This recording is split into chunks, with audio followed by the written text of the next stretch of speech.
to OPM, our online prayer meeting. Right here at Jesus Cavite page. God is good all the time. God is good all the time. God is good all the time. God is good all the time. Yes. Thank you, Jesus. God is good all the time and all the time. God is good. Yan. Good evening po sa inyong lahat mga kapatid. At yan, wini-welcome ko po kayo sa ating OPM online prayer meeting here at Jesus Comfy Church. Ako nga pala ulit si Brother JB. Mondays to Fridays, 7 hanggang 8 p.m. lamang tayo. Kaya yan, batiin natin ang ating mga early bird. Yan, si Brother Richmond Cuenca. Hello, Sister Ye. And Brother Mike, Brother Reggie, good evening. Sister Pat, thank you Lord. Kay Frances, good evening po Sister. Yan, Tita Marivic Cuenca, sa inyong lahat dyan. Kay Daddy Steve Reynolds, kay Mami Beng, thank you Lord. Nandiyan din ang ating mga kapatid na si Sister Novi, Brother Ken, Brother Jen, good evening. Kay Pastor Ban and Sister Bell, good evening po. At sa Rosit Kids, good evening sa inyong lahat dyan. Kay Mami Ading, kay Daddy Long, thank you Lord. Kay Ish, kay Mac, at yan, kay RJ, Sister Macy, good evening sa inyong lahat. Thank you Jesus. At yan mga kapatid, huwag po nating kalimutan na maging part ng digital evangelism. I-share po natin itong live video na ito at itag natin ang ating mga mahal sa buhay, yung mga kaibigan, katrabaho, lahat ng mga friends mo sa Facebook. Kapatid, itag natin sila para makarinig din po sila ng mabuting balita mula sa Diyos. At yan, thank you Lord. At thank you Jesus. At huwag din po nating kalimutan, kung ikaw ay first time mo, yan, second time, huwag mo kalimutan na i-comment dyan ang new blessing. Yan, welcome na welcome ka sa gawain ng ating Panginoon ngayong gabi at sigurado mabibless ka sa kanyang mga salita at magstay ka lang dyan kapatid. Thank you Jesus. At patuloy nating i-ready ang ating mga puso. Alisin natin ang mga gawa ng kaaway, mga distraction. Mamaya na po natin gawin yung mga dapat nating gawin. At makinig po tayo sa salita ng Panginoon. 7 hanggang 8 lamang po tayo. Kaya thank you Lord at thank you Jesus. At yan, mag-pray mo na po tayo sa Panginoon. Hingi natin ang kanyang gabay ngayong gabi. Salamat sa Diyos. Thank you Father. Thank you Jesus. Hallelujah. Thank you Lord. Thank you Lord. Panginoon, Ama naming Diyos, dakila at makapangyarihan sa lahat. Panginoon, kami po muli ay naririto sa iyong harapan. Nagpupuri, nagpapasalamat, Panginoon, sapagkat binigyan mo muli kami ng panibagong buhay, panibagong araw, Lord. Salamat sa kalakasan na binibigay mo sa buong linggo na ito, Panginoon. Salamat dahil ikaw ang nagbibigay sa amin ng tagumpay sa lahat ng mga pagsubok na nagdaan.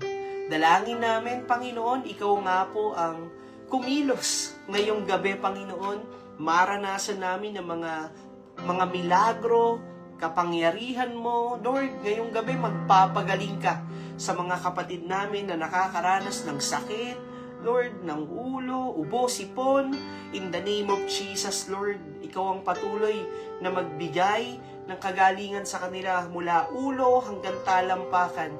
Dalangin din namin ngayong gabi, Panginoon, buksan mo po ang aming puso, ang aming isipan. Humihingi kami ng karunungan sa iyo, Panginoon, upang maunawaan po namin ang lahat ng mga salita mo, Panginoon. At dalangin namin, Panginoon, ang aming mga mata ay ituon lamang namin sa iyo ngayong gabi at ikaw ang patuloy na mangusap sa aming buhay, Panginoon. Maraming salamat, O Diyos, sa pangalan ni Jesus.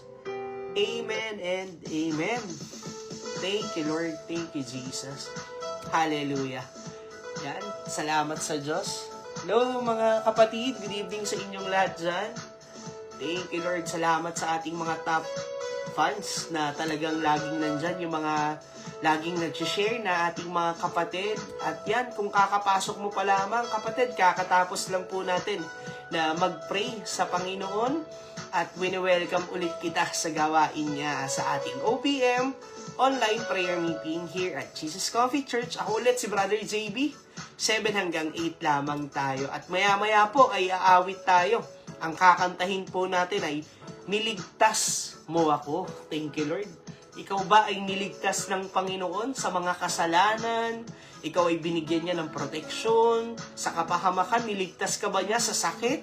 Kapatid, comment mo lamang dyan, amen. At mamaya, nandyan ang ating mga media team para makasabay po tayo sa salita ng Panginoon at sa pag-awit sa Kanya. At ilalagay po nila dyan ang lyrics para po tayo ay sabay-sabay na makapagkumanta sa Panginoon. At bago ang lahat, nagpapasalamat po ang ating Panginoon sa inyong lahat sa malayang oras na ibinigay niyo sa Kanya. Yung iba kakauwi lang galing trabaho, yung iba papasok pa lang, yung iba talagang naghahanda na ng mga gamit ng kanilang mga anak dahil next week pasukan na naman, di ba? Maaga na naman gigising ang bawat isa. Hello, Sister Princess. Good evening sa iyo. Salamat sa Panginoon. Brother Kian, good evening. Sister Pat. Thank you, Lord. Kay Daddy Frank Lina, Sister Celine Rovillos, good evening sa iyo, sis. Salamat sa pagtatag. Napakalaking tulong yan para sa kaharian ng Panginoon. At yan, sa mga kapatid natin sa Batangas. Brother Pure, good evening po. Sister Recipar, good evening. Sa Mendoza family, good evening sa inyong lahat dyan. Thank you, Lord. Sister Ria Quaresma, good evening sa iyo, sis. From China yan. Sister Rivi May, good evening. From Lancaster, Daddy Romulo, good evening po. Kay Brother Yuge and Sister Brother Yuma, good evening. Sister Ruth and Sister Lola, good evening. Yan, salamat sa Panginoon. Awit mo na tayo sa Panginoon, mga kapatid. Thank you, Lord. Thank you, Jesus. Hallelujah. Nalitaw ng landas, wala nang bukas. Ang buhay ko, litong-lito. Wala na ang saya, puno ng dusa, nag-iisa. Bigo, ngunit dahil sa iyong kabutihan, ang krus ay iyong pinasagap. Niligtas mo ko, niligtas mo ko sa ating kasalanan. Nilinis mo ko, oh, nilinis mo ko sa ating karuyan. Amen. Hallelujah.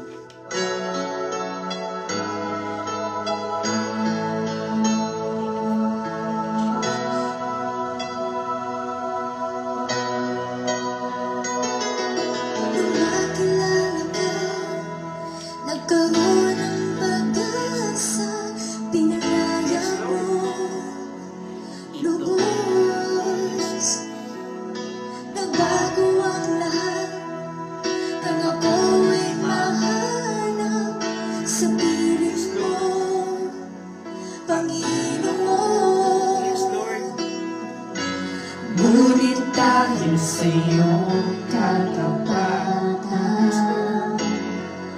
biyaya mo ay nakamtan.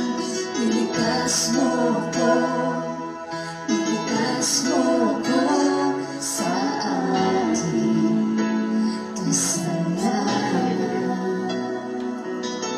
Nilinis mo ko, oh, nilinis mo ko sa ating karuyan. Niligtas mo ko, niligtas mo ko sa ating kasalanan. Nilinis mo ko, oh, nilinis mo ko sa ating karuyan. Ikaw ang lahat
Pinatawan mo ako, oh, pinatawan mo ako sa aking pagkukulang.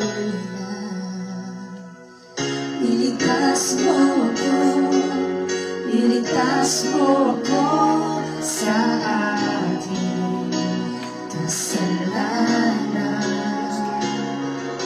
Nilinis mo ako, oh, nilinis mo ako sa aking karumihan. Niligtas mo ako, niligtas mo ako sa aking kasalanan. Nilinis mo ako, oh, nilinis mo ako sa aking karumihan. Hallelujah. Thank you, Lord. Thank you, Jesus. Salamat sa pagliligtas mo, Panginoon. Salamat at pinatawad mo kami sa aming mga kasalanan. Di ba? Napakabuti ng ating Panginoon. Tunay nga na siya lang ang ating Diyos na dapat paglingkuran sapagkat inibig niya tayo. Kahit na tayo ay marumi, kahit na tayo ay punong-puno ng kasalanan, iniligtas niya tayo. Di ba? Pinasan niya yung krus para sa atin. Kaya salamat sa Diyos. At yan mga kapatid, alam ko, lahat kayo ay umawit sa ating Panginoon. Lahat kayo ay punong-puno ng pag-ibig sa ating Diyos. Alam nyo mga kapatid, hindi nyo lang maaaring mapakinggan yan dito sa OPM. Maaari nyo din siyang mapakinggan sa ating YouTube channel. Punta ka sa YouTube channel, Jesus Coffee Cavite. Yan, salamat sa Panginoon. Ang title niyan, Niligtas Mo Ako. Napakadaling tandaan, no? Lahat ng niligtas, magsabi nga ng amen dyan. Salamat sa Panginoon. Hallelujah, niligtas mo ako. At napakarami pa po na bagong awitin ang inihahanda ng ating Panginoon.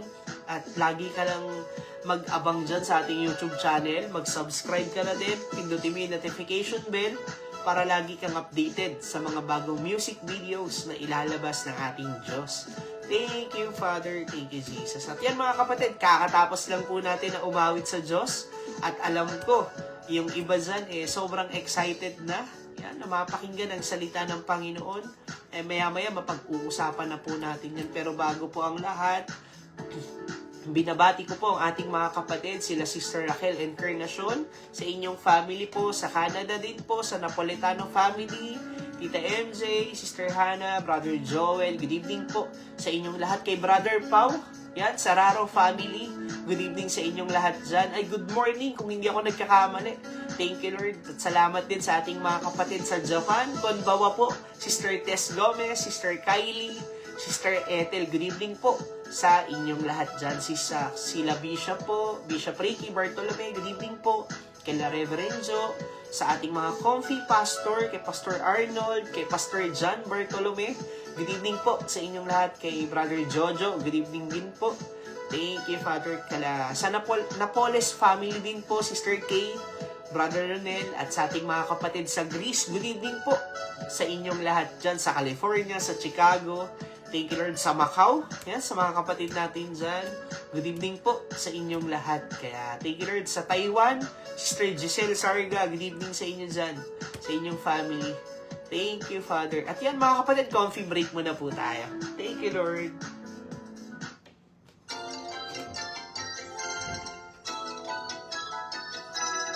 Dagdag Kalaman, matutupasa dito sa Coffee Break. That's a good idea. Presented by OPM Online Prayer Meeting. Thank you, Lord. Yan, thank you, Father. At yan, mga kapatid, ini-encourage ko po kayo araw-araw na magbasa ng salita ng ating Panginoon. Pagbulay-bulayan natin ito, aralin natin ito, at sigurado makakahanap ka ng ginto. Sapagkat ang salita ng Panginoon ay para itong isang ginto na talagang kapag nahanap mo, talagang yung puso mo mabubuksan at may encourage na magpatuloy sa ating buhay. At ito po ang nais kong ibahagi sa inyo sa Kawikaan chapter 12 verse 25. Sabi po dito, nagpapahina sa loob ng isang tao ang kabalisahan.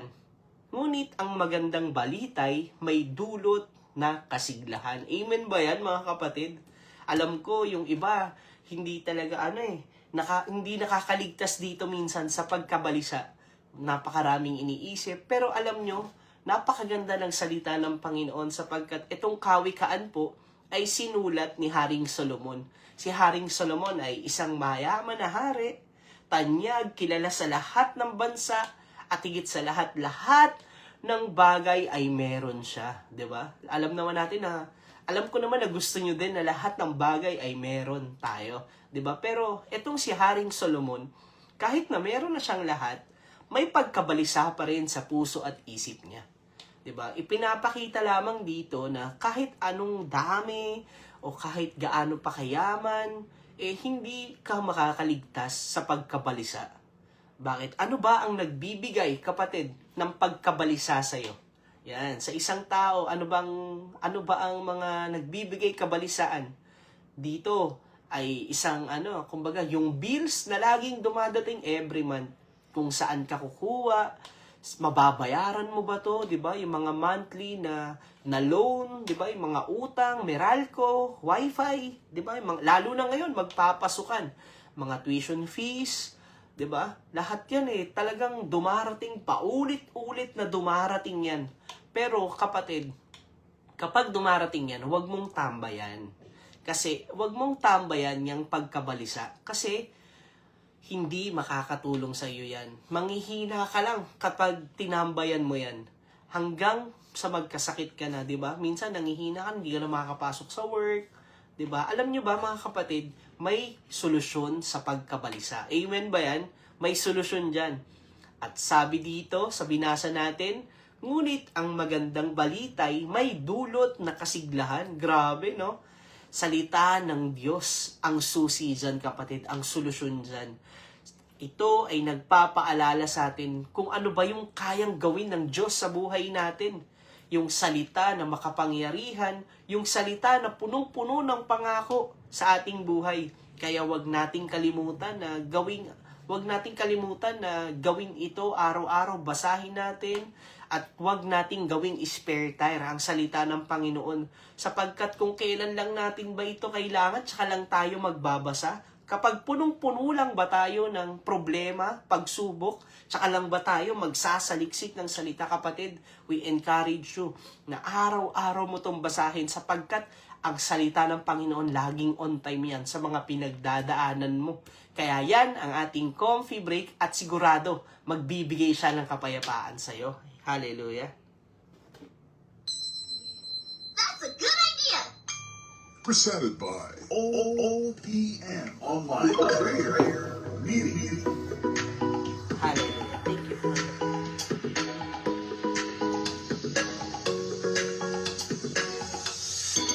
Yan, thank you, Lord. Salamat sa Panginoon. Sabi ni Sister Ria, bills talaga lagi, no? Lahat ng bills. Talagang lagi yan dumarating every month.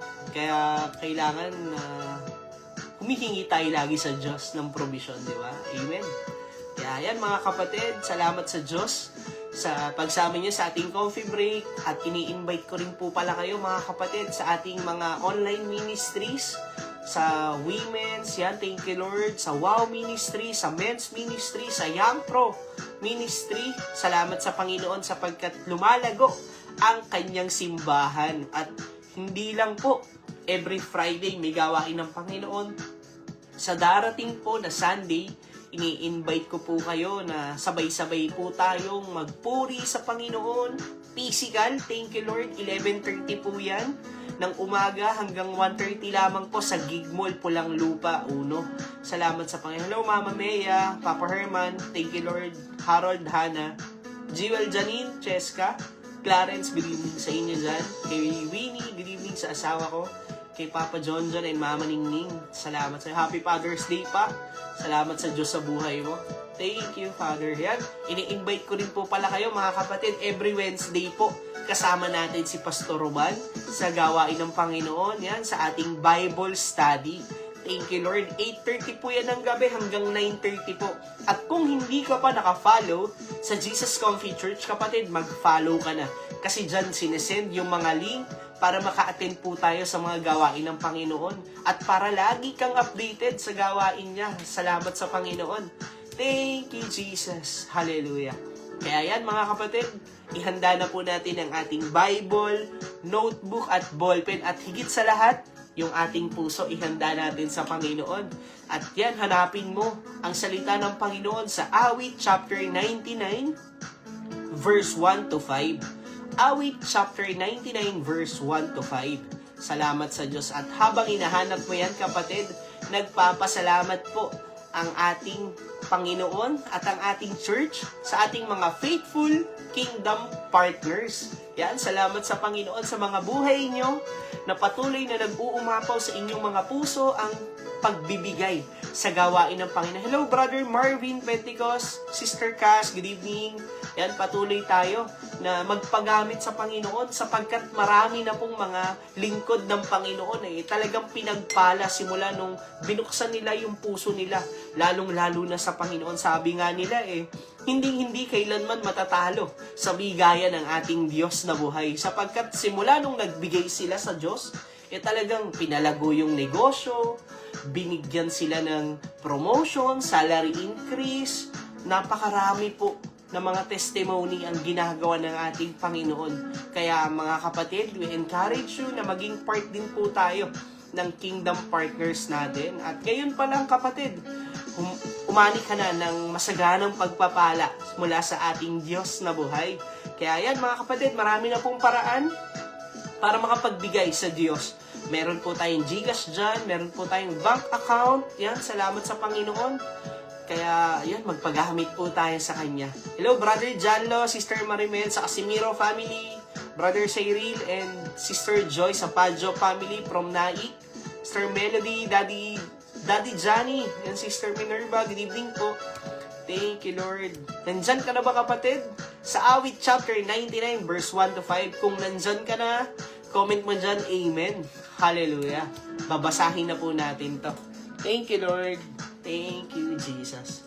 Thank you, Lord. Sabi po dito, mga kapatid, hallelujah. Sabi dito, si Yahweh ay nagahari, kaya't sa takot ay ang mga tao'y nanginginig. Trono'y sa ibabaw ng mga kerubin, kaya daigdig ay nayayanig. Hallelujah. Sabi sa verse 2, si Yahweh dakilang tunay, sa Zion o sa mga bansa. Si Yahweh ang nagahari sa lahat ng mga nilikha. Amen. Purihin natin ang banal at dakila niyang pangalan. Si Yahweh ay banal. Sabi dito sa verse 4, ikaw ay dakilang hari, umiibig sa katuwiran, ang dulot mo sa Israel ay ganap na katarungan. Ang dulot mo sa kanila ay pagtingin pantay-pantay. Si Yahweh na ating Diyos ay lubos na parangalan. Sa harap ng kanyang trono, tayo ay manambahan, si Yahweh ay banal. Hallelujah. Thank you, Father. Thank you, Jesus. Panginoon, maraming salamat po sa gabi na muling ibinigay mo sa amin. Salamat, Panginoon, sa pagbasa po ng iyong salita. Salamat, Panginoon, dahil muli kami makakatagpo ng buhay na nanggagaling lamang sa iyo. Panginoon, dalangin namin ang karunungan, kaalaman at pangunawa. Ikaw nga po ang magbukas ng puso at isipan namin, Panginoon. Maunawaan namin ng maayos, Lord, ang mga salita mo at higit sa lahat, maitanim ito sa aming puso, tumubo, lumago, makita mga pagbabago sa aming buhay. Panginoon, alisin mo po ang lahat ng distraction sa aming mga isipan, sa aming mga kapaligiran. Lukuban mo kami ng iyong banal na dugo at puspusin mo kami ngayong gabi ng iyong banal na Espiritu Santo. Ikaw nga po ang magbigay sa amin, Panginoon, ng malinaw na revelasyon at patuloy na magamit ang iyong lingkod sa gabi na ito. Panginoon, maraming salamat po sa pangalan ni Jesus. Amen and Amen. Hallelujah. Thank you, Father.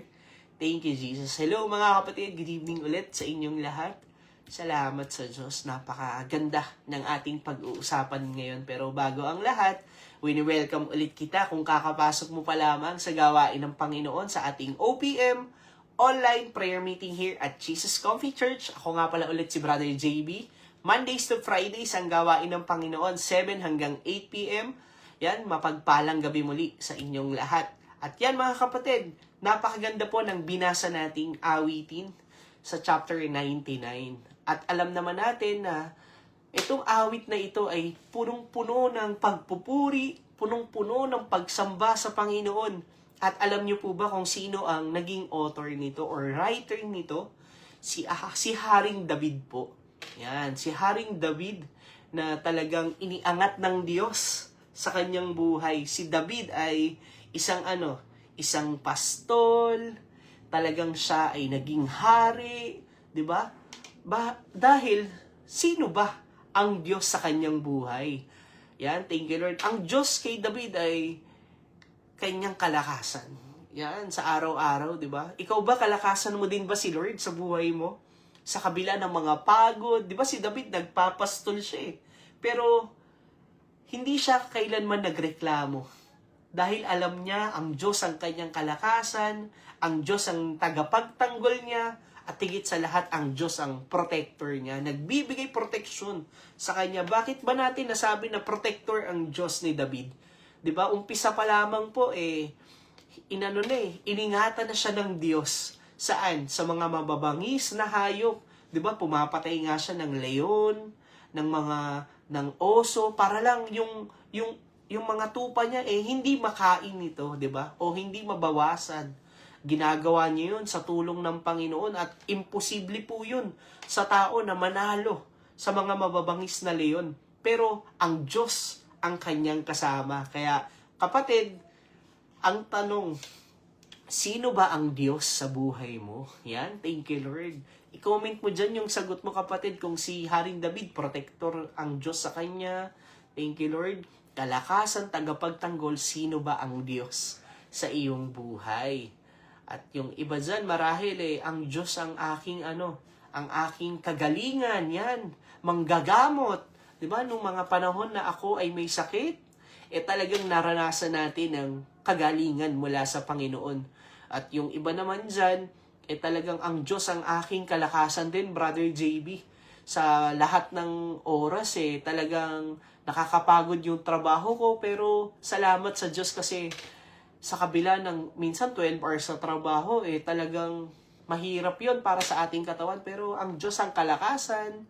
At minsan yung iba dyan, hindi lang basta healer ang Diyos sa aking buhay, kundi provider siya sa akin. Dahil every month binibigyan niya ako ng provision sa bills, yan, sa lahat ng pangailangan ng mga anak, 'di ba? Ng mga magulang, ng mga bayarin sa bahay, mga loans na babayaran, kasi ang Diyos ang nagpo-provide. Amen ba yan, kapatid? Yung iba naman dyan, kanina, Brother JB, hindi lang provider, healer sa akin. Ang Diyos ang aking pag-asa. Sabi dito, thank you Lord. Pag-asa at buhay ko dito sa mundong ito. Yan, napakaganda. Hello, Sister Ria. Napakaganda, no? Talagang minsan sa mundo, mawawalan ka na ng pag-asa, pero kapag ang Diyos, talagang nanampalataya ka sa Kanya, magpapatuloy ka sa iyong buhay, di ba? At yung iba naman dyan, Brother JB, Prince of Peace ang Diyos sa buhay ko. Yan, prinsipe ng kapayapaan. Sa mga oras na nai-stress ako, yan, nagkakaroon ako ng pagkabalisa, anxiety, depression, ang Diyos ang nagbibigay sa akin ng kapayapaan. Di ba sabi nga sa coffee break natin kanina, yung mabuting balita ang nagbibigay ng ng kahinahunan. Kaya ang Diyos ang prinsipe ng ating kapayapaan. Prinsipe ng kapayapaan. Thank you Lord. At napakagaganda ng mga comment na ating mga kapatid, di ba? Kaya patuloy lang po tayo na magtiwala sa Panginoon. Lalo natin siyang kilalanin kasi marami pa pong pagkakilala. Marami pa tayong hindi alam mula sa Panginoon. Kaya nag-aaral tayo ng salita niya, nakikinig tayo para mas lalong lumalim yung faith natin at yung foundation natin sa Kanya. At personal experience ko naman, sino ba ang Diyos sa buhay ko? At kanina nasagot na natin to. At sa aking buhay, ang Diyos ay ang aking manggagamot. Dakilang manggagamot. He is my healer. Kasi way back 2018, January po yan, January 2 to January 9, nilalagnat po ako ng mga panahon na yan. Ayan po yung every night po, nilalagnat ako at hindi ko maunawaan kung bakit ganun yung nangyayari. Almost 3 to 5 days pong nangyayari sa akin yun. At dahil nga, hindi ko maipaliwanag yung nararamdaman ko na yun, nagpa-check up na po ako sa St. Dominic. At na-diagnose po ko noon na dengue po yung sakit ko. At alam naman natin kapag dengue, kailangan mataas yung immune system mo. Walang gamot dun Kumbaga, kailangan mong kumain ng masusustansya. Lakasan mo yung labanan. Yung dengue na yun, di ba? At napagdesisyonan po ng doktor na, nung time na yon na i-confine ako. After nun, sabi ko hindi po pwede na i-confine ako kasi may trabaho po ako. Tsaka ako lang po yung mag-isa kasi ako lang mag-isa kumuha ng result.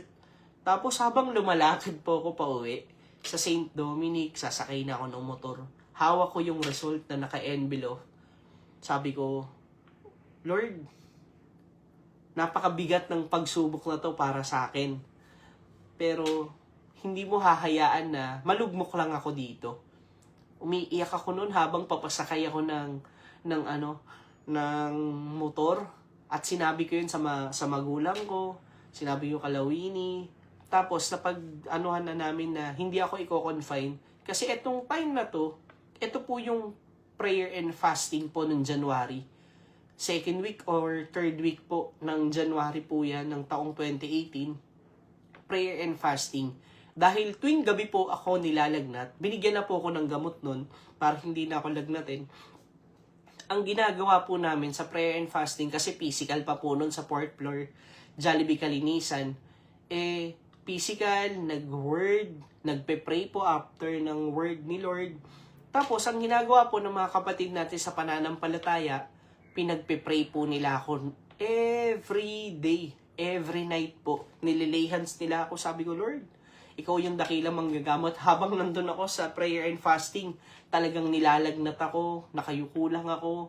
Pero glory to God kasi after ng 5 days na prayer and fasting, nagpa-second opinion ako. At sabi ko, lipat tayo. Tingnan natin kung may dengue pa talaga ako or may dengue ba talaga. Sa Well Point, sa SM Bacoor, pumunta kami doon. At glory to God, kasi January 8 or January 9, na-negative na po yung dengue sa katawan ko at wala na akong sakit nung araw na yun. Pwede na uli ako magtrabaho. At ang magandang balita pa doon, si Lord yung provider. Kasi bakit? Sa ilang araw or 7 days na hindi ako pumasok, binayaran po nung kumpanya na pinagtatrabahuhan ko lahat ng hindi ko pinasok. Kaya sabi ko, grabe ka Lord. Ikaw yung manggagamot, ikaw yung provider. Napakabakapangyarihan mo, lahat ay kaya mo. Kaya yun yung sharing ko sa ating Panginoon na talagang naranasan ko yung kapangyarihan niya, naranasan ko kung gaano siya kabuti sa buhay ng bawat isa. Kaya yan, alam nyo ba mga kapatid, kung bakit ko po na-share yun sa inyo? Kasi dahil po ang pag-uusapan natin ngayon, ang Diyos ay hari. Yan, napakaganda, no? Ang Diyos ay hari. Amen ba yan? Yung King of Kings siya, wala nang iba. Wala nang ibang mas tataas pa sa Kanya.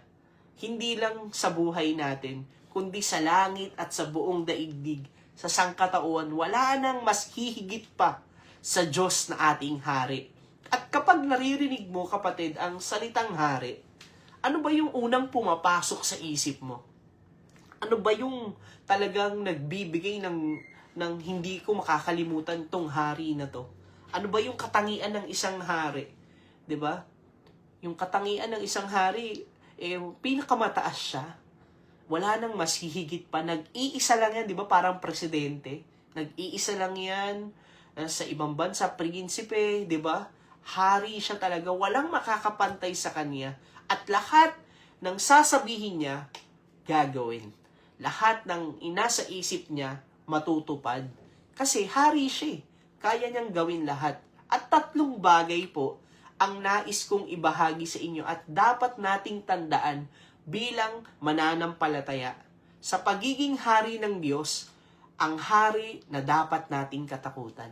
Yan. Si Lord ang dapat nating katakutan. Siya yung hari na talagang dapat nating katakutan. Kasi sabi sa awit 99 verse 1, si Yahweh ay naghahari, kaya't sa takot ay mga tao'y nanginginig.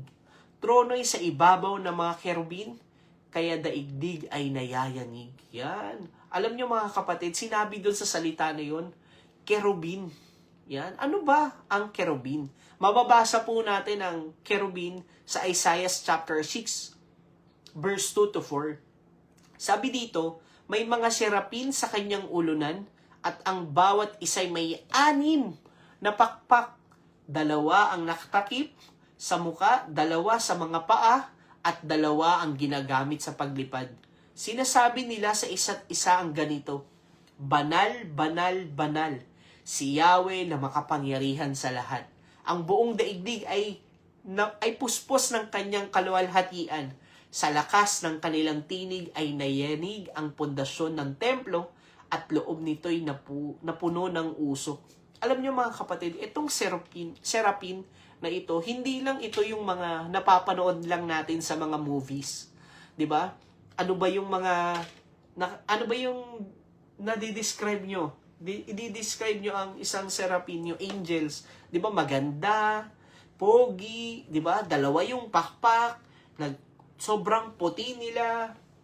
'Di ba? Ito po, sa binasa natin, at ito yung katotohanan, itong mga serapin na ito, hindi magaganda yung mga itsura nila.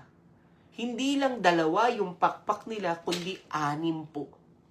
2 sa mata, 2 sa paa, at 2 yung panglipad nila.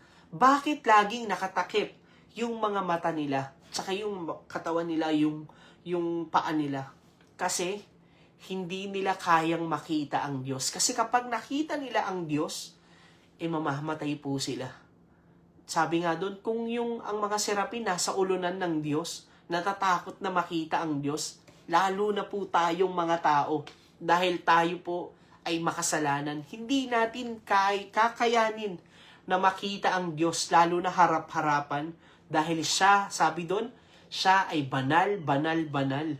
Alam niyo mga kapatid, tayong mga tao, dapat na matakot tayo sa Diyos. Di ba sa trabaho mo nga, natatakot ka na magkamali, dahil baka mapagalitan ka ng boss mo, natatakot ka na malate, yan, di ba? Natatakot ka na na umabsent.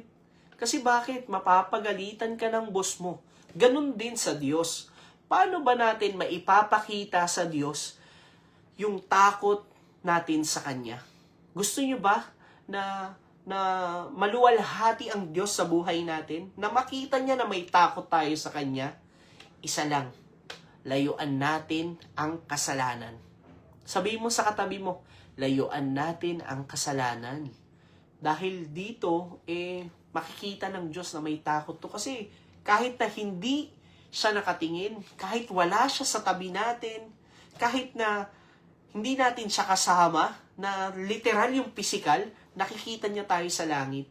At kapag nagagawa natin iyon ng hindi sa sarili na, kumbaga kapag hindi natin nagagawa yung mga kasalanan na yun, alam mo natutuwa ang Diyos. Kasi alam ng Diyos na may takot tayo sa Kanya. Diba tayong mga kabataan, yung iba, kapag nakakita lamang ng nagyoyosi, talagang kala nila ikinagwapo nila yon, yung mga ganun, diba? Kala nila kinaastig nila yon, pero ang totoo, nagkakasala po tayo sa mga ganung bagay. At yung iba naman, nag-iinom, di ba? Pag nayaya, hindi makatanggi. Kasi bakit? Laging nilalapitan ng kasalanan Alam nyo mga kapatid, nasa atin po ang desisyon kung lalayuan or lalapitan natin ang kasalanan. 2 lang po yan, oo o hindi lang lagi. Kapatid, yung pagsusugal din 'Di ba? Ang dami na ngayon, online na nga ngayon ang sugal eh. At ito pa, yung pornography. 'Di ba? Kala mo walang nakakakita sa'yo kapag gumagawa ka ng mga bagay na mag-isa ka lang. Kapatid, nakikita ka ng Diyos. Wala tayong maitatago sa Kanya. Ngayon pa lang dapat na matakot na tayo at layuan natin ang kasalanan. Lalo na sa trabaho. Yung iba trabaho. Nandaraya ng oras. Yung tipong late na pumasok pero ilalagay sa timesheet saktong oras lang. Para hindi nga naman mabawasan yung sahod. Di ba may mga ganun yung mga kasalanan. Kung ano yung maaari nating kung ano yung pwedeng itempt sa atin ng kaaway sa negosyo. 'Di ba? Yung iba nandadaya ng timbangan para kumita ng malaki, iniiba yung presyo, overpricing, 'di ba? O yung iba naman, 'di ba, lalo na ngayon maraming scam sa Shopee, sa Lazada, 'di ba? May mga ganon. Na ito yung in-order ko, pero bakit iba yung dumating? Bakit sapatos ang order ko relo? 'Di ba may mga ganon? Nandaraya. Kasi bakit? Ayun yung bulong ng kaaway at ayaw na ayaw ng Diyos na tayo po ay nagkakasala. Alam niyo mga kapatid, example, sa inyong mga magulang, may takot ba kayo sa magulang niyo? Ba't nagkakaroon ka ng takot sa magulang mo kapag gumagawa ka ng mali? Bakit? Kasi mapapalo ka. 'Di ba? At kapag nagkamali ka at nagkasala ka, hindi lang palo mararamdaman mo, 'di ba? Talagang gulpe ang aabuti mo. Pero hindi lang dahil may takot ka sa Diyos, kung sa magulang, dahil may takot ka sa magulang mo, bakit mo ba sinusunod sila? Kasi mahal mo sila, tama? Inaalagaan ka nila. Sino ba dito mahal mo ang mga magulang mo? 'Di ba? Kahit na naranasan mong paluin ka noon. Kasi alam nyo, ang ginagawa ng magulang ay para sa ikabubuti ng kanyang anak. Amen? Dahil mahal mo sila, sinusunod mo sila, tama? Yung mga utos nila, kahit ang sagot minsan ng mga kabataan opo, wait lang po. 'Di ba? May mga minsan, mga ganun talaga Ang tagal sumunod. Kapag hindi ka sumunod sa kanila agad, anong mangyayari? Anong pwede mangyari? Una, magagalit muna yan. Sisigaw. Tatawagin yung buong pangalan mo, tama? At kapag nangyari yun, at hindi ka pa rin sumunod, alam mo na yung kasunod. 'Di ba? At yun yung dapat nating gawin din sa Panginoon. Matakot tayo sa Diyos sapagkat siya ay hari. Amen? At pangalawang point, mga kapatid, sabi dito sa Psalms chapter 99 verse 2, sa Good News Translation po, sabi, "The Lord is mighty in Zion. He is supreme over all the nation." At ang pangalawang point, ang hari na makapangyarihan. Amen? Ang hari na makapangyarihan. Kaya dapat tayong matakot sa Kanya sapagkat siya ang hari na makapangyarihan. Kapag makapangyarihan, lahat kaya niyang gawin. Amen? Walang mahirap sa Diyos. Kahit may sakit ka na nararanasan ngayon, kahit nawalan ka ng trabaho, kayang gawin ng Diyos ang lahat para sa buhay mo. Kahit na hindi mo na alam yung mga nangyayari, naguguluhan ka na, sunod-sunod na yung mga problema na nararanasan mo, kapatid. Makapangyarihan ng hari na pinaglilingkuran mo. Example na lamang ang buhay ni David, di ba? Ano ba ang naging trabaho ni David? Pastol siya ng mga tupa, tagapag-alaga. At noong panahon nila, ito pastol pinakamababang uri ng trabaho sa kanila. Pero alam nyo, dahil may takot si David, alam niya na makapangyarihan ng Diyos, ginagawa niya yung best niya para sa trabaho na meron siya. Ganon din sa'yo, kapatid, kung nagtatrabaho ka ngayon, kahit na hindi laging nakatingin yung boss mo, gawin mo yung nararapat. Gawin mo yung the best para sa Diyos. Kapatid, hindi ka lang naglilingkod sa tao, kundi sa Diyos na makapangyarihan. Kasi alam mo, darating yung panahon na ang Lord ang magpo-promote sa'yo. Ang Lord ang magtataas sa'yo. Kahit na 3 buwan ka pa lang sa trabaho mo, bago ka pa lang dyan, kapatid, Kayang-kaya kang iangat ng Panginoon. Yung mga nauna na 15 years, 10 years na nagtatrabaho, na malalaki na yung sahod, kaya ka rin para palakihin ng Lord yung sahod mo. Ganun siya makapangyarihan. O ikaw, nagnenegosyo ka, alam mo na nag-uumpisa ka pa lang, mahirap ang pagnenegosyo, pero lahat ginagawa mo para sa Panginoon, may takot ka sa Kanya. Kapag may client ka at nabayaran ka, tinights mo yung nararapat sa Panginoon, kapatid, kaya kang ibigyan ng Diyos ng maraming kliyente. Yung tipong hindi mo na ma-handle, i-schedule mo na lang lahat. 'Di ba? Ganun makapangyarihan ng Diyos sa buhay natin. Ganun din sa buhay ni David, 'di ba? Talagang ano ba yung ginawa ni David? May takot siya sa Diyos, sinusunod niya ang Diyos. Pangalawa, naranasan niya yung kapangyarihan ng Diyos sa buhay niya. Bakit? Sino ba naman ang mag-aakala na matatalo ng isang binatilyo lang si Goliath? 9 feet po si Goliath. Pero sabi niya, dahil hindi ako nag-iisa, makapangyarihan ng aking Diyos na iyong inaalipusta, bibigay ka niya sa aking mga kamay. At ayun nga po, ang nangyari sa buhay ni David, di ba? Namatay si Goliath at sumunod nun, dahil tinalo niya si Goliath, naging makapangyarihang hari si David. Di ba? Lagi siyang pinagtatagumpay ng Diyos sa kanyang buhay. Ganon din sa iyo, kapatid. Dahil nagtitiwala ka sa Diyos, may takot ka sa Kanya, na siya yung hari ng buhay mo, makikita mo yung kapangyarihan niya sa iyo. Kapatid, magtiwala tayo ng buong puso. Magkaroon tayo lagi ng takot sa Kanya para magawa natin yung the best para sa Kanya. Amen? At pangatlo, kung may dapat matakot tayo sa Diyos, pangalawa, ang hari ay makapangyarihan. At ang pangatlo po, ang Diyos na makatarungan. Amen?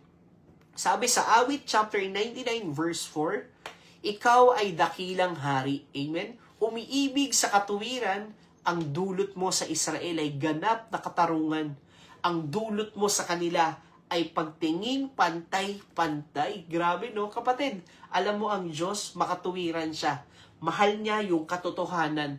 Ayaw niya sa mga nagkakasala dahil darating yung panahon, hahatulan po ang buong sanlibutan ng Diyos. Nangyari na po yan noon, di ba? Hinatulan ng Diyos. Alin? Yung mga sangkatauhan dahil punong-puno na ng kasalanan. Di ba si Noah pinadala ng Diyos? Gumawa siya ng arko, pero yung pamilya niya lang ang naligtas. Kapatid, marahil sa mundo na ito, nakikita mo yung walang hindi makatarungan. Di ba naririnig mo na yung mga ganong salita, hindi makatarungan ngayon. May diskriminasyon. Pag mahirap ka, hindi ka masyadong i-entertain sa isang lugar or sa isang shop. Kapag mayaman ka naman, iba yung trato nila sa'yo. Talagang paghahandaan ka pa ng mga inumin, pagkain, iba. Pero, ito lang. Lagi nating tatandaan, kapatid, na ang Diyos hindi siya namimili. Sabi doon, pantay-pantay ang kanyang pagtingin. Kapatid, kung ano man yung sitwasyon ng buhay mo ngayon, kapatid, mahal ka ng Diyos. Amen? At hindi yun magbabago. At ito pa, alisin din natin sa puso natin, kapatid, yung humahatol tayo sa iba. Yung tipong gumaganti tayo sa mga taong nakasakit sa atin. In Jesus' name. In Jesus' name. Diba? May mga tao na nakakasakit sa atin. May mga nagawa na hindi tama. Minsan tayo pong mga tao humahatol po. Gumaganti tayo, gagawan mo rin ng masama. Diba? Pero alam nyo mga kapatid, pinapaalala ng Panginoon na sa Kanya ang paghahatol. Sa Kanya ang laban, paghihiganti. Huwag po tayong gumawa ng mga bagay na hindi ayon sa Panginoon. Hindi gusto ng Panginoon na gumaganti tayo. Ang Diyos, lagi nating asahan sa mga ganitong bagay. Amen? Hindi man pantay ang tingin sa'yo ng mundo, kapatid. Ang Diyos laging pantay. Piliin lagi natin ang tama at mabuhay tayo ng matuwid. Amen? Hindi man nakikita ng ibang tao nakikita ng Diyos kung ano yung tamang ginagawa natin. Mabuhay tayo ng matuwid. Kahit na maraming tukso sa paligid natin, dahil ang Diyos ang hahatol sa masasama, dahil siya ang Diyos na makatuwiran, kapatid, ang Diyos mahal niya tayo. Mahal na mahal niya tayo. Alam nyo, lahat tayo ay hahatulan ng Diyos. At alam naman natin na kapag tayo ay hinatulan at lahat tayo ay mapupunta sa impyerno dahil lahat po tayo ay makasalanan. At alam naman po natin na ang kabayaran ng kasalanan ay kamatayan. At ang bad news po dito, hindi tayo mapupunta sa langit. Kasi hindi po tayo makaabot sa kaluwalhatian ng Diyos sa standard niya.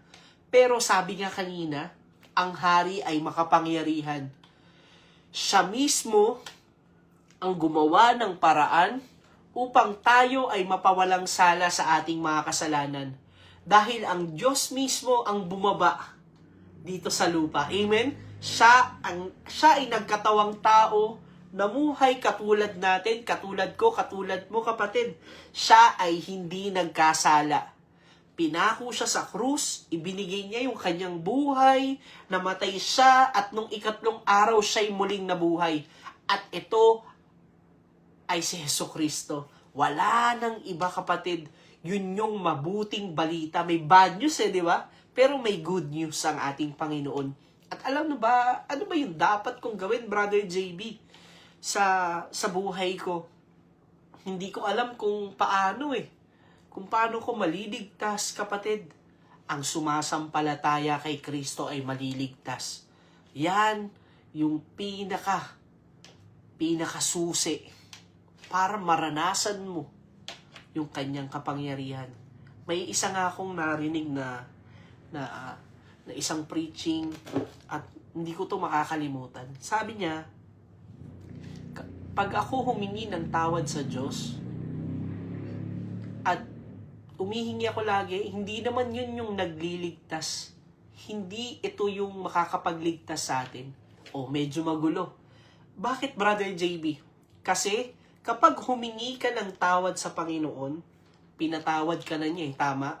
Pero, niligtas ka ng iyong pananampalataya kay Jesucristo dahil alam mo na pinagbayaran niya na lahat ng kasalanan mo.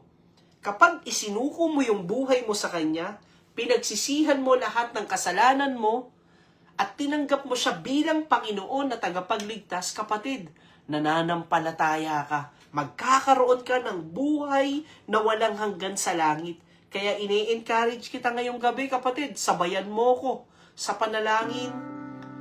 Taas mo 2 kamay mo, huwag kang mahihiya, kapatid, sa katabi mo. Sa paligid mo, sabihin mo lang, Panginoong Jesus, sabihin mo, Panginoong Jesus, isa po akong makasalanan. Inaamin ko, Lord, marami akong pagkukulang, kasalanan na nagagawa sa iyong harapan. Ngayon, sabihin mo ngayon, pinagsisisihan ko na po ang lahat. Ngayon, tinatanggap kita sa aking buhay bilang hari at tagapagligtas ng buhay ko. Sabihin mo, Panginoon, salamat po sa pagpapatawad mo at sa buhay na walang hanggan. Sa langit kasama ka. Sa pangalan ni Jesus, Amen and Amen. Hallelujah. Thank you, Lord. Thank you, Jesus. Kapatid, sumabay ka ba sa panalangin? Congratulations. Pinatawad ka na ng Diyos. Salamat dahil may pananampalataya ka sa Kanya na pinagbayaran niya ang lahat ng iyong kasalanan. At lahat ng kasalanan mo, kapatid, burado na po yan. At panibagong simula tayo mula sa Panginoon. Hindi natin magagawa sa sarili nating lakas na makatanggi sa mga kasalanan. Pero dahil sinuko mo yung buhay mo sa Kanya, may banal na spirito sa'yo na sasama at maggagabay para mapagtagumpayan mo ang laban ng buhay. Kaya yan, in 5 minutes po, tapos na tayo, kapatid. Mag-pray ulit tayo sa Panginoon at isuko natin ulit ang ating buhay sa Kanya. Thank you, Lord. Hallelujah. Thank you, Father. Thank you, Jesus. Salamat, Panginoon. Salamat sa banal mong salita. Salamat sapagkat ikaw ang hari na dapat namin katakutan. Sa mga oras na kami ay mag-isa, Panginoon, alam namin na lagi kang nandyan. Salamat, Panginoon, sapagkat ikaw ang hari ng aming buhay na makapangyarihan. Ikaw ang Diyos na makatuwiran, nakakatol sa lahat. Pero sa lahat ng sumampalataya sa iyo, ay binigyan mo ng kaligtasan. Hindi na hahatulan pa, Panginoon, ang iyong mga anak sapagkat may buhay na walang hanggan na naghihintay para sa amin, Panginoon. Lord, we pray po ngayong gabi, ikaw nga po ang sumagot sa lahat ng aming mga panalangin na ito. Sa mga kapatid namin na nakakaranas ng sakit, nasa hospital hanggang ngayon, Lord, mula ulo hanggang talampakan, nilulusaw mo ang mga bukol sa pangalan ni Jesus, mga ugat na barado sa puso, sa utak, sa pangalan ni Jesus, pinapalayas namin ang lahat ng ito. Lord, sabi mo, binayaran mo na ng iyong banal na dugo ang lahat ng sakit na ito. Sa iyong mga latay, lahat ay nagsigaling, Panginoon. Kaya Lord, we pray, Panginoon, sa kapangalan ni Jesus, kagalingan ang ipagkakaloob mo sa aking mga kapatid, Panginoon. Lord, magmimilagro ka sa buhay ng bawat isa. Panginoon, we pray din po sa mga kapatid namin na nag-aalala, punong-puno ng kabalisaan, Panginoon. Ikaw nga po, Panginoon, na magpuspos sa kanila ng banal na Espiritu Santo. Ipaunawa mo sa kanila na lagi kang nandyan, Panginoon, at kailan may hindi ka nagkulang, Panginoon. Lord, sa mga bayarin ng aking mga kapatid, you will provide, Panginoon. Ikaw ang dakilang Diyos na kayang i-provide ang lahat ng pangangailangan. Lord, sabi mo, mas mahalaga kami sa mga ibon. Panginoon, kung ang mga ibon nga hindi nagtatanim, Lord, pero pinapakain mo sila, masigit kami sa kanila, Panginoon. Lahat ng aming pangangailangan, ibibigay mo. Walang mahirap sa iyo, Panginoon, sapagkat ikaw ay makapangyarihan. Kung napagtagumpayan mo nga, Panginoon, ang kamatayan, ano pang bagay ang hindi mo kayang gawin? Panginoon, lahat ay kaya mo sa pangalan mo. Sa pangalan mo, Jesus. Kaya, Lord, kami ay patuloy na umaasa, patuloy na nananampalataya sa iyo, Panginoon, sa lahat ng aming pangangailangan at lalo na sa lahat ng aming panalangin. Maasa kami, Panginoon, na sasagot ka sa tamang oras at panahon mo. Lahat ng ito, tinataas namin sa iyo, Ama, sa pangalan ni Jesus. Amen and amen. Hallelujah. Hallelujah. Thank you, Lord. Thank you, Jesus. Whew. Thank you, Lord. Salamat po sa mga salita. Salamat sa patuloy na encouragement sa aming buhay. Lord, ikaw ang hari ng aming buhay. Walang mahirap sa iyo. Lahat ay kaya mo at lahat mapagtatagumpayan namin dahil kay Kristo. Kaya kapatid, kanina sumabay ka ba sa panalangin? Tinanggap mo ba bilang hari at tagapagligtas si Kristo sa buhay mo? Kapatid, ngayon tinawag ka ng anak ng Diyos, kaya sabay-sabay tayo na ideklara ang I am a child of the Most High God. I am blessed, I am full of wisdom, full of power, full of potential. I can do all things. I will overcome. I have a great destiny in Christ. I believe it and I receive it. In Jesus' name, power is in you, Messiah. That is Jesus Christ, the King of Kings and the Lord of all Lords. Mga kapatid, salamat po sa inyong panonood, pagsama ngayong gabi sa ating OPM online prayer meeting here at Jesus Coffee Church. Ako nga pala ulit si Brother JB. Mondays to Fridays, 7 hanggang 8 p.m. lamang tayo. Good night sa inyong lahat. And see you again. God bless everyone. Bye!